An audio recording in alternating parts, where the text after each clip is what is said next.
A massive home renovation for elder care? $30,000? What are you talking about? Huh? That's my wife's parents' house, right? A phone call from a man claiming to be my estranged sister-in-law's husband. Considering how the conversation isn't making any sense, it seems like my sister-in-law is up to something. My name is Martha, a 56-year-old stay-at-home wife. I have a son and a daughter, both of whom are adults and have moved out of the house. Now I live with my husband and in-laws, just the four of us. My relationship with my in-laws is good, which I appreciate because I lost my own parents early in life. My husband and I have been enjoying our lives after being freed from child-rearing responsibilities. When we got married, it was understood that we would eventually live with my husband's parents, but my mother-in-law, who had suffered in her relationship with her own mother-in-law, had our house rebuilt into a two-family home for our sake. Even though we live together, we each have our own private space. Maybe that's why our relationship has been so good. During the day, my husband is still working, so I often spend time with my in-laws. That day, as my father-in-law was busy with farm work, I was preparing lunch in the kitchen, planning for us to eat together outside. Then a call came from one of my father-in-law's farming friends, telling us that he had fallen and broken a bone. He had already been taken to the family doctor in a pickup truck. My mother-in-law and I left the food and rushed to the hospital. When we arrived, emergency surgery was underway. My father-in-law seemed healthy, but he was in his 80s and recovering from a fracture would be tough. We were told to be prepared for the worst, like needing a wheelchair. That's what they were talking about. As long as he's alive, that's enough. I will be his legs. We waited anxiously for the surgery to end with prayers in our hearts. By the time my husband finished work and arrived, the surgery was over, and the three of us were relieved to see my father-in-law sleeping in his hospital room without any serious complications. We decided to support my father-in-law together from now on, but our prayers were in vain, and my father-in-law passed away suddenly 1 month later. His age had weakened his physical strength and immunity, and he had contracted an infection after the surgery. Many of his friends, relatives, and acquaintances were also elderly, so informing them about the wake and the funeral would only be upsetting to them. The three of us discussed it and decided on a family funeral. However, even a family funeral didn't resolve all the issues. "What about my sister-in-law?" I asked. My mother-in-law and husband both made visibly unapproving faces, probably recalling my sister-in-law's marriage turmoil. My in-laws had strongly opposed her marriage. My husband wasn't as opposed as them, but he couldn't purely be happy about it either. As a result, their relationship became strained and distant.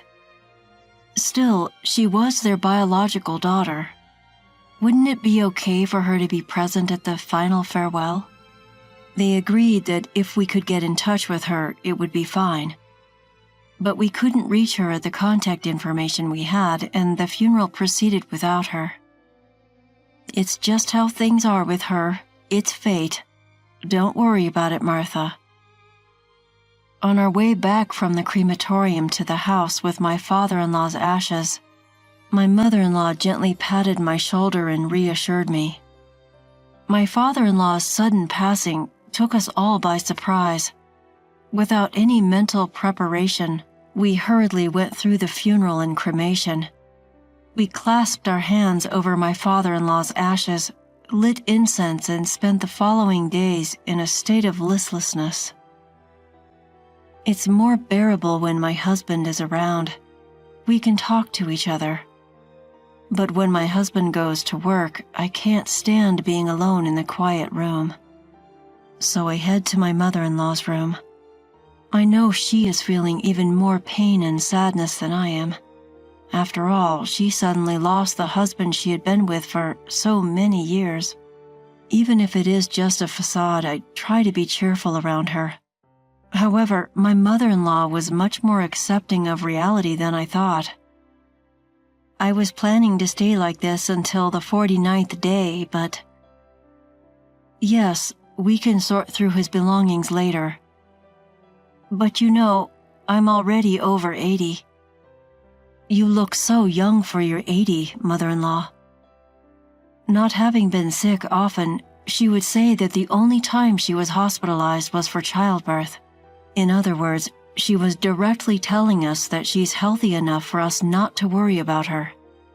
You're so kind, Martha, but while I can still move around, I'd like to sort through my things, including his. I understand the feeling of not wanting someone else to go through the important memories, like my father-in-law's belongings. Understood. Just let me know if you need any help. With that, she immediately asked me to help her take down items that were too high for her to reach. As we pulled out old photos of my father-in-law, my mother-in-law happily reminisced about their younger days, sharing stories about their travels and adventures. I listened intently, nodding along, when the phone rang. My mother-in-law doesn't have a smartphone, so the landline is her main means of communication. I wonder who that is. There were only a handful of people who would call, and they were all close friends who knew our situation. I thought they would avoid calling if they knew, but it might be an emergency. I'll answer it. It was better for me to move rather than make my mother-in-law, who had been talking about how sitting and standing were becoming difficult, get up. I quickly picked up the receiver near the entrance, and a man's voice I didn't recognize greeted me. He introduced himself as my sister-in-law's husband, speaking very politely. However, I had never met him before. I didn't know if he really was who he claimed to be. As I listened, wondering if this was some new scam targeting elderly people, he said, "I want to talk to you about the home renovation for caregiving.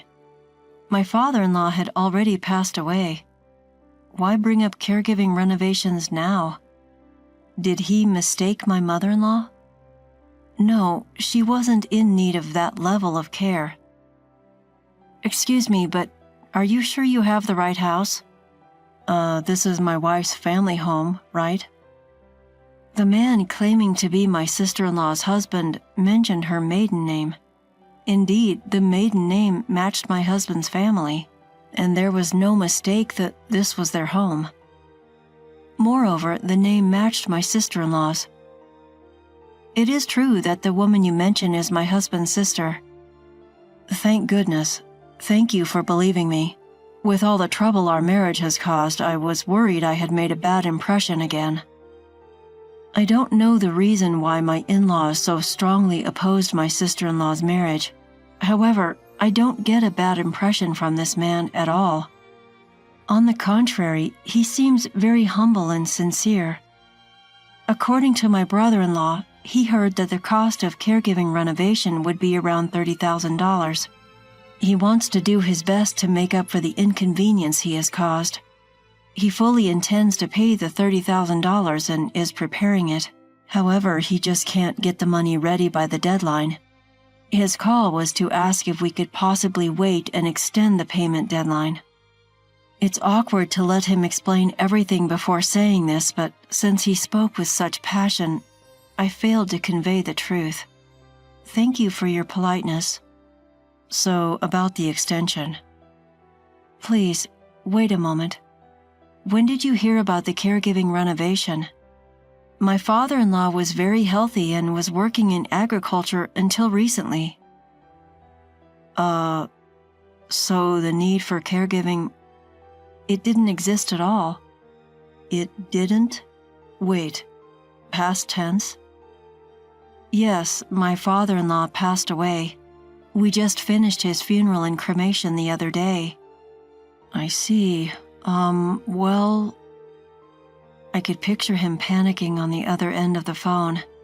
He must be confused by the difference between what his wife told him and the truth I just shared. It just didn't make sense to him. He slowly told me that he had caused a lot of trouble for my in-laws when they got married. He had heard from his wife that her father needed care and he intended to provide financial assistance as an apology for the trouble he had caused. He told me all this. Feeling that he was being honest, I asked him how the story of my father-in-law needing care came up. It had come up a few years ago. At first, he seemed to be sending a fixed amount every month as a contribution to caregiving expenses. However, it was clear neither my father-in-law nor mother-in-law had heard of such a thing. If they had known, my mother-in-law would have invited him to the funeral. He said, "Her mother was grateful and that it helped, so I thought I was slowly being forgiven." "If you were being forgiven, wouldn't she talk to you?" "That's true." Moreover, the amount of money sent each year seemed to be increasing. He had been sending more money every month, assuming we had asked for additional support, something we had no recollection of. "So none of that money has reached you?" When I agreed, I could picture him getting extremely upset. It was hard for me to convey the information as well. As I was listening, I thought that maybe my sister-in-law, I couldn't quite say, "You're being scammed," but he said, "You don't have to be considerate. I'm being scammed, aren't I?" I couldn't say yes or no, so I remained silent. He probably took my silence as affirmation. He asked what he should do, assuming he was being scammed. Although it wasn't my place to answer that question, I just couldn't leave my sister-in-law, my husband's sister, alone, even though we were estranged. I told him we would discuss the matter and contact him later, and that was it for today. When I returned to my mother-in-law, she said, "That was a long call. Was it a pushy salesperson? You should just hang up on those." She seemed to think it was a persistent sales call. No, it was a man claiming to be my sister-in-law's husband.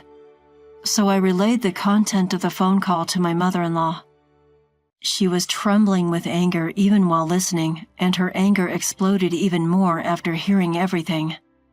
What kind of person is she, using her father as an excuse to ask her husband for money? Apparently, my sister-in-law has always been reckless with money. Owning expensive branded items she couldn't afford with her allowance or part-time job earnings, her actions were suspicious. When she wanted to get married, her partner was a man with a considerably high income who had an incomparable amount of pre-existing wealth, which led her parents to strongly oppose the marriage. The opposition wasn't for my sister-in-law's sake, but for her partner. We then decided to wait at the culprit's house with her husband for her to return home. I can't remember the last time I saw my sister-in-law. When she decided to date her then boyfriend with the intention of getting married, she introduced him to her parents and brother. There was a commotion about my sister-in-law's marriage, but since I was not yet related to my in-laws, I did not attend. So this would be my first time meeting my sister-in-law's husband. As I had perceived over the phone, he seemed to be a sincere person with a pleasant demeanor. I had heard he had high income, but he didn't seem to be living lavishly. He seemed to be trying to live a modest life, but if one of the reasons for this was my sister-in-law's lies, it must be a complicated set of emotions. Reuniting with my sister-in-law after several decades, my sister-in-law, who would never have expected her mother to be there at her home, was so surprised that her eyes widened as she stood frozen. The impression of my sister-in-law that I remember was one of someone who liked flashy things, but the sister-in-law in front of me was flashy to the point of being gaudy and lacking any sense of style, which was painful to watch. The three of us had agreed beforehand that we would go along with my sister-in-law's story at first. We decided not to touch upon the fact that she was lying. "It's been a while. I'm glad to see you're doing well." When my sister-in-law was suddenly spoken to with kind words, she stammered while responding to her mother. She probably thought her lies had been exposed and she was going to be yelled at, but she seemed confused by the unexpected kindness. I wanted to see your face after all this time. Have you been doing well? We didn't tell her the truth about her father's passing and maintained the pretense that he was still alive. I also apologized for not having been in touch and gave a suitable greeting. My sister-in-law said humbly that she was glad her mother seemed well and that she had been worried about her. However, she did not mention her father. It would be terrible if the conversation turned to her father and the topic of caregiving expenses slipped out of my husband's mouth. It seemed that my husband and she had met beforehand, but apparently her lies had not been exposed.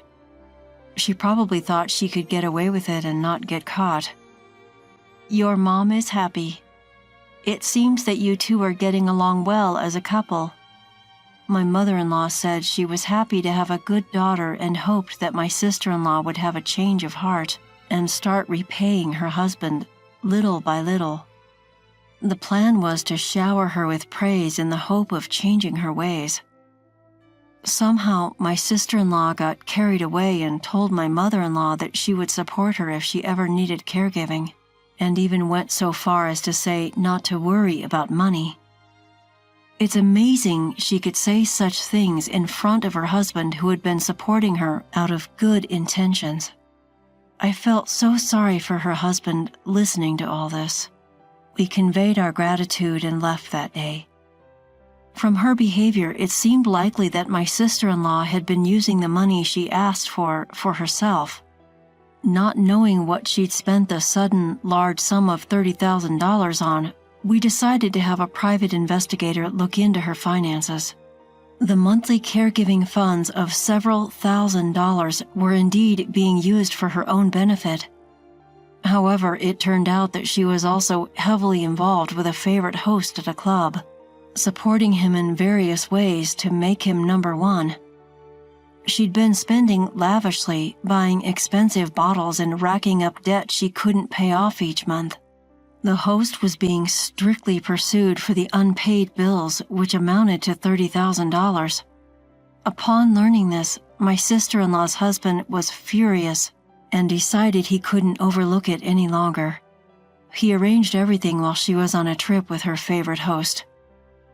Unaware of all this, my sister-in-law returned home after a few days to find her house completely empty, with not a single piece of furniture or personal item left behind. Panicking, she tried to contact her husband but couldn't get through, so she called me. At first, she was hysterical, but when I asked her, "How was your trip with your favorite host?" she immediately quieted down. She couldn't ask how I knew about it, since that would be admitting to her actions. Now it was my turn to reveal everything without giving her any room for rebuttal. I can't believe you thought you weren't caught and took advantage of the situation. You betrayed your mother, your husband, and I don't think anyone will want to help you anymore. I also told her that the father-in-law she used as an excuse had passed away. It was not her fault for not knowing he had died, but using her father's care as a reason to ask for money was wrong. I informed her that her ex-husband knew the truth as well, and realizing she had been abandoned, she let out a scream like a madwoman over the phone. Her ex-husband didn't want to speak to her, and not wanting to burden my elderly mother-in-law any further, I offered to be the go-between with my sister-in-law. She continued to make a fuss over the phone. In a way, she was a pitiable person, not even knowing her father had passed away and using him as an excuse. She might regret it, but it's too late now. I conveyed one last message to her. Your ex-husband said he's going to demand full payment for the money you gave to the host. You'll have to figure out how to pay off the $30,000 debt yourself. Later, she received paperwork from a lawyer. She asked to talk to her husband, but he never agreed. He was furious and couldn't stand the thought of his ex-wife even for the sake of legal procedures. Without any compromise, my sister-in-law was forced to live a frugal life while working. Of course, she couldn't afford to splurge at the host club anymore, and her favorite host stopped paying attention to her, leaving her with nothing but the huge debt she had accumulated. Occasionally, intimidating debt collectors would come by. Being naturally timid, my sister-in-law lived in constant fear of the lawyer's notices and the debt collector's visits.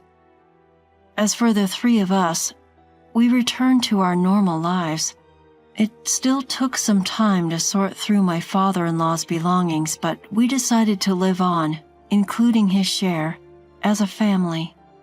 Lately, my mother-in-law has started showing signs of decline, and I have a feeling the day she'll need caregiving might be close. Since we couldn't do anything for my father-in-law, my husband and I agreed to do our best for my mother-in-law.